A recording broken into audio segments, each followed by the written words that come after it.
Olá pessoal, tudo bem? Sejam bem-vindos a mais um vídeo do canal. Hoje eu vou falar justamente sobre isso, se a Amazônia é realmente o pulmão do mundo. Exatamente, a Amazônia é o pulmão do mundo? Se ainda tem essa dúvida, fique no vídeo, mas antes, não deixe de se inscrever no canal, não deixe de deixar seu like, não deixe de olhar as redes sociais, Facebook, Twitter e Instagram, link na descrição para ajudar o canal. Sem mais delongas, vamos lá. Bom, tem falado por aí que a Amazônia é o pulmão do mundo. Né? O próprio presidente da França, Macron, falou que a Amazônia produz 20%, né, do oxigênio mundial. Será que isso é verdade? Bom, então nós vamos ver algumas coisas, né, alguns dados, que justamente vão mostrar para vocês se isso é verdade ou não, certo? Então, vamos lá. Tá aí, ó. Amazônia é o pulmão do mundo? Essa é a pergunta que nós vamos responder, certo? Isso que nós vamos tentar responder nisso daqui. Primeira coisa, né? Como é que chegam a isso? É através da fotossíntese, né? Então, o que é a fotossíntese? A fotossíntese, no caso, ele é um processo, né, que as plantas realizam para que haja produção, né, de energia, ou seja, de armazenamento de energia, no caso, entre aspas, de comida, né, para as plantas. Né? Ao contrário, né, dos animais, as plantas, né, produzem seu próprio alimento. Né? Então, isso aí acontece através da fotossíntese. Então, a maioria dos livros falam que o oxigênio liberado, né, das plantas é através do CO2, né? Ela capta CO2 e libera o oxigênio através, né, da fotossíntese.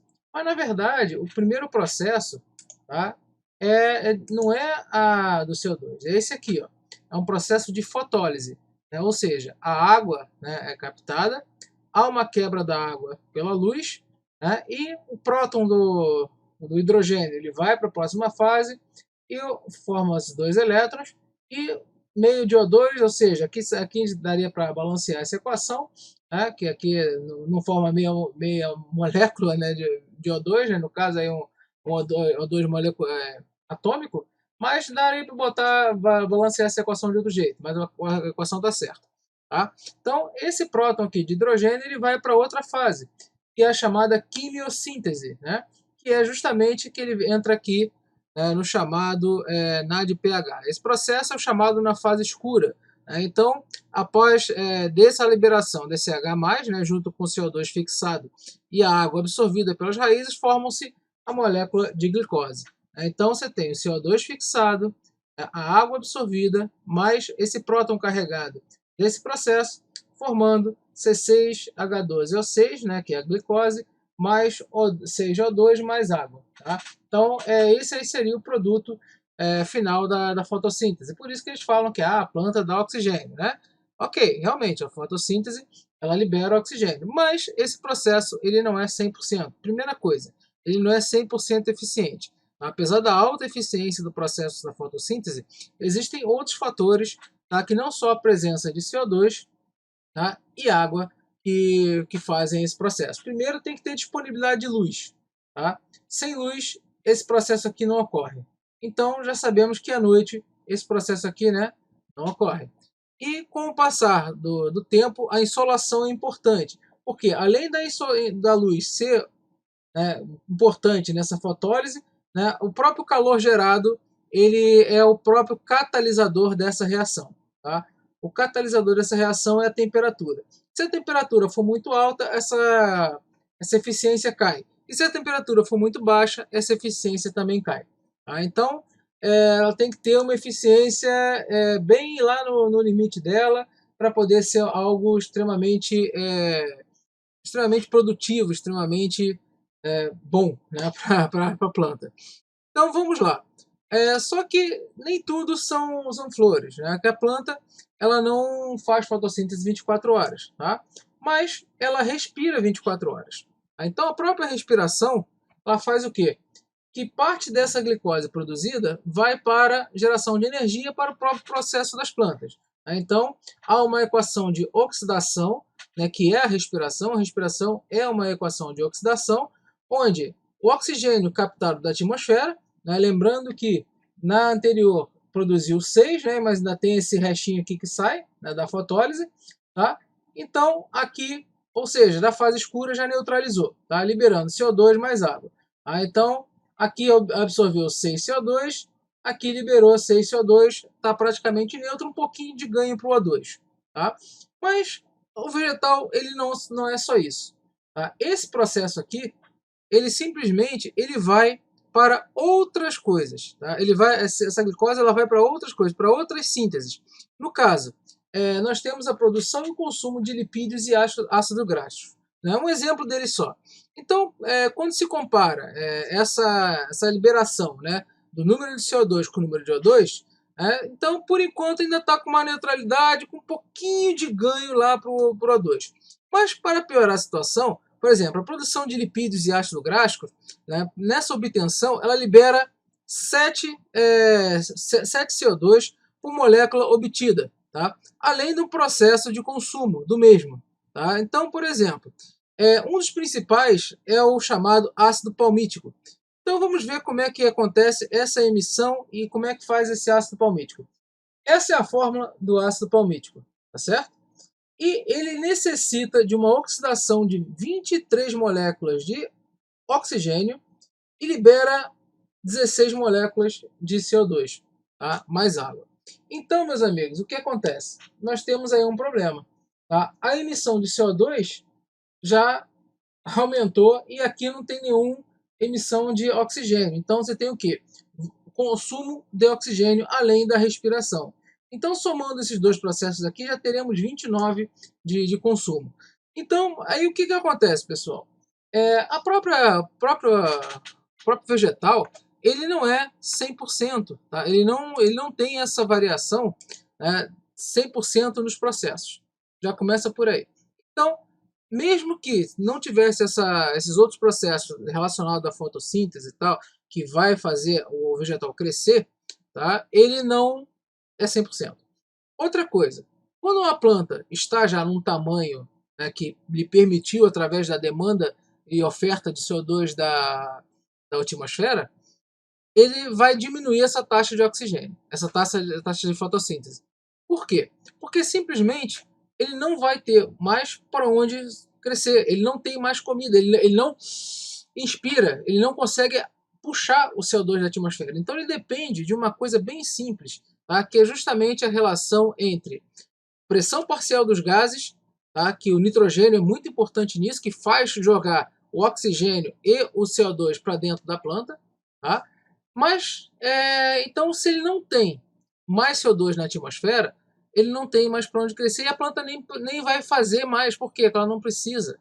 Agora, ao contrário, isso aí acontece com uma planta madura. Agora, com um vegetal novo, aquele brotinho e tal, a fotossíntese está no pau. Por quê? Porque ele precisa ganhar corpo, ganhar logo para poder crescer. Agora, uma outra coisa, em vegetais também mais antigos, em vegetais que são mais maduros, a própria eficiência da fotossíntese ela cai. A própria eficiência. Então, isso vai depender de vários fatores também, como eu falei, insolação, temperatura, demanda de água, demanda de CO2, a própria quantidade de horas por dia que esse vegetal recebe luz. Por que, por exemplo, a floresta amazônica tem árvores gigantescas, árvores muito grandes? Por quê? Que tem boa demanda de água, tá? E tem alta insolação. Então você tem as plantas que conseguem evoluir melhor do que, por exemplo, um pouco mais no cerrado, um pouco mais abaixo, lá naquela região da zona da mata do Nordeste. Então, tem essas questões. Então, apesar da insolação ser bem parecida na zona da mata, tem uma diferença da floresta amazônica, e a própria zona da mata do Nordeste. Aí tem relação de solo, nutrientes, tal. São vários processos que têm influência, no próprio tamanho do vegetal. Bom, agora vamos voltar aqui. Vamos pegar, então, em torno de... Já que, digamos, mas eu não acredito no que você falou, tal, a planta é sim, ela emite oxigênio, acabou, ela emite oxigênio, tá, ok. Então, ok, palmas para você, não acreditou na equação química, então vamos ver agora a parte escalar do processo. Então aqui eu tenho, esses retângulos, esses quadradinhos, que são 10 por 10, tá? 10 por 10. Aí, o que isso aqui representa? Representa simplesmente 100% da área do planeta Terra. 100% da área do planeta Terra, em torno de 5 milhões, 510 milhões e 100 mil metros quadrados. 100% da área do planeta. Tá? Agora, primeira coisa, 71% dessa superfície é composta pelos oceanos. Ponto. 71% da superfície, então, né, você pegando 71 bloquinhos desse aqui, pintando de azul, que são os oceanos. Já dá para perceber que a interação do oceano e atmosfera é a maior. Né? Mas, ok, não, mas a Amazônia é o pulmão do mundo. Então vamos lá. Área da floresta amazônica, total, né? 5 milhões e 500 mil quilômetros quadrados. Área total do planeta, 510 milhões de quilômetros quadrados. Área da floresta amazônica aproximada, né? Ou seja, em relação à superfície terrestre, 1% da superfície terrestre. Então, na superfície terrestre, a Amazônia, com toda a sua exuberância, seria esse quadradinho verde aqui. Tá? Esse quadradinho verde. Será que esse quadradinho verde seria capaz de produzir 20% do nosso oxigênio? Que máquina fabulosa que seria, né? Que máquina, assim, de eficiência de outro mundo. Né? Isso nós sabemos que nenhum processo é 100% eficiente. Tá? Nenhum processo é 100% eficiente. Então, se a própria eficiência do processo não é 100%, como que esse camarada aqui que ocupa 1% da superfície terrestre vai produzir 20% do oxigênio? Nunca, né? E o nosso oxigênio, ele vem dos oceanos. Nosso oxigênio, ele vem dos oceanos. Lembrando, a floresta, né, não é porque que não vem do oxigênio, não vem da floresta, né? Não é porque que nós temos que destruir, nós temos que acabar com a floresta, temos que queimar a floresta, não, nada disso. Pelo contrário, nós sempre falo aqui, sempre, se aquecer o planeta tem que conservar, e se esfriar o planeta tem que conservar também. A conservação é inerente. Tá? Mas, agora, o que são 71% da superfície perto de 1%? É complicado, né? É complicado.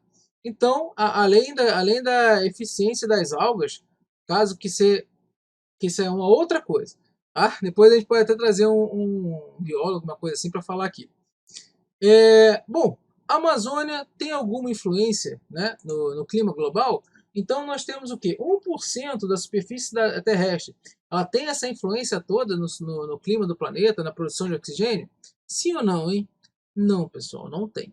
A importância da Amazônica pode ser estratégica, pode ser reserva biológica, pode ser importante no clima local, tá? Justamente na própria, né, região, sua importância política, geopolítica, o que for, mas não tem importância no clima global. Tá? Agora vamos só dar uma olhada aqui no mapa, né, do globo terrestre, ele estando num planisfério, né, um planisfério do globo terrestre. Aqui está a Amazônia, tá certo? Aqui está a Amazônia.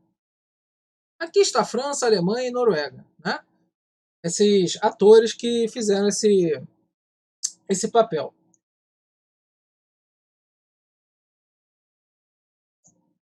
Então, olhando para essa distância entre França, Alemanha e Noruega e a nossa querida Amazônia, tá? Ainda tem aqui um negócio chamado de linha do Equador.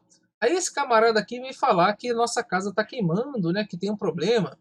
Então, aviso mais o seguinte, que aqui ainda temos, né, o próprio ventos alísios.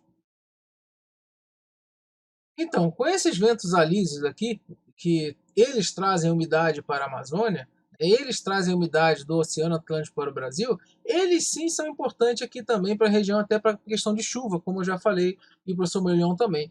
Então, meus amigos, vocês aqui do outro lado do mundo querem se importar com alguma coisa aqui? Reflorestem o território de vocês, já que vocês estão preocupados muito com oxigênio e tal. Tá certo? Então é isso aí, pessoal. Esse é o recado que eu queria passar. A Amazônia não é o pulmão do mundo. A Amazônia não produz chuva. A Amazônia não produz oxigênio para o planeta. Tá? Então, é o que eu quero deixar de recado para vocês, é isso. E também outra coisa. Se o planeta estiver esquentando, tem que conservar a Amazônia. Se o planeta estiver resfriando, tem que conservar a Amazônia. Ponto final. Tá? Então, ninguém aqui dá aval para destruir a Amazônia, cortar floresta, tacar fogo e tal, e fazer essa coisa assim, à torta direita, sem nenhum planejamento prévio. Tá certo? É isso aí. Então, pessoal, obrigado pela presença mais uma vez. Não esqueça de se inscrever no canal, deixe seu like, olhe as redes sociais, Facebook, Instagram e Twitter. Não deixe aí de um link de apoio ao canal. Quem não puder, compartilhe bastante esse vídeo. Muito obrigado, até a próxima.